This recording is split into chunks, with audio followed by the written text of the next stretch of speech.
اے لوگو میری بات غور سے سنو، کیونکہ ممکن ہے کہ اس سال کے بعد میں تم سے دوبارہ نہ مل سکوں۔ یہ الفاظ تھے ہمارے محبوب محمد الرسول اللہ صلی اللہ علیہ وسلم کے جب وہ خطبہ حجۃ الوداع دینے لگے۔ یہ وہ خطبہ ہے جو پوری انسانیت کی نجات کا راستہ رکھتا ہے اور مسلمانوں کے لیے قانون کی حیثیت رکھتا ہے۔ اگر تم مسلمان ہو تو تمہارے اوپر یہ ضروری ہے کہ تم زندگی میں ایک بار اس خطبے کو بڑے غور و فکر سے سنو۔ آؤ میں تمہیں اپنے نبی کا آخری تفصیلی خطبہ سناتا ہوں۔ نبی اکرم صلی اللہ علیہ وسلم اپنی امت سے اس طرح مخاطب ہوئے کہ تمام تعریفیں اللہ کے لیے ہیں، ہم اس کی حمد کرتے ہیں، اس سے مدد مانگتے ہیں اور اسی سے بخشش چاہتے ہیں۔ اے لوگو میری بات غور سے سنو، کیونکہ ممکن ہے کہ اس سال کے بعد میں تم سے اس جگہ دوبارہ نہ مل سکوں۔ اے لوگو جس طرح یہ دن، یہ مہینہ اور یہ شہر حرمت والے ہیں، اسی طرح ایک دوسرے کی جان، مال اور عزت بھی تم پر حرام ہے۔ اے لوگو یاد رکھو تمہیں اپنے رب کے سامنے حاضر ہونا ہے اور وہ تم سے تمہارے اعمال کے بارے میں پوچھے گا۔ خبردار، زمانہ جاہلیت کی تمام رسمیں میرے قدموں کے نیچے ختم کی جاتی ہیں، جاہلیت کے تمام خون معاف کیے جاتے ہیں اور سب سے پہلے میں اپنے خاندان کے خون ربیعہ بن حارث کے خون کو معاف کرتا ہوں، اور زمانہ جاہلیت کا سود بھی ختم کیا جاتا ہے، اور سب سے پہلے میں اپنے چچا حضرت عباس بن عبد المطلب کا سود ختم کرتا ہوں۔ اے لوگو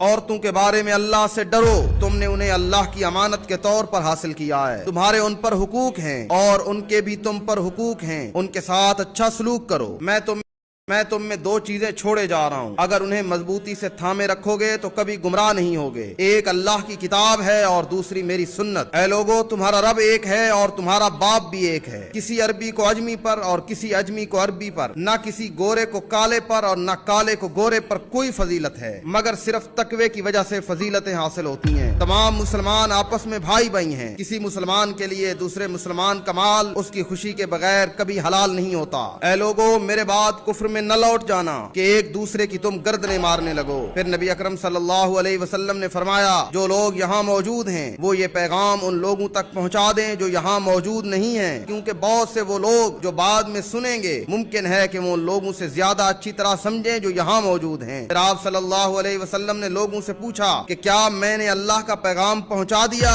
تو سارے کے سارے لوگ بیک زبان گویا ہوئے کہ جی ہاں آپ نے پیغام پہنچایا نہیں بلکہ پیغام پہنچانے کا حق ادا کیا ہے۔ پھر میرے اور آپ کے محبوب محمد الرسول اللہ صلی اللہ علیہ وسلم نے اپنی مبارک انگلی کو آسمان کی طرف اٹھا کر 3 مرتبہ فرمایا اے اللہ گواہ رہنا، اے اللہ گواہ رہنا، اے اللہ گواہ رہنا، میں نے آپ کا پیغام آپ کے بندوں تک پہنچا دیا ہے۔ تو اب آپ کا یہ فرض ہے کہ اپنے نبی کے پیغام کو آگے پہنچاؤ اور اس خطبے پر عمل کرنے کی کوشش کرو، کیونکہ یہ آخری تفسیری خطبہ دے کے وہ آپ کا محبوب اپنی امت سے جدا ہو گیا۔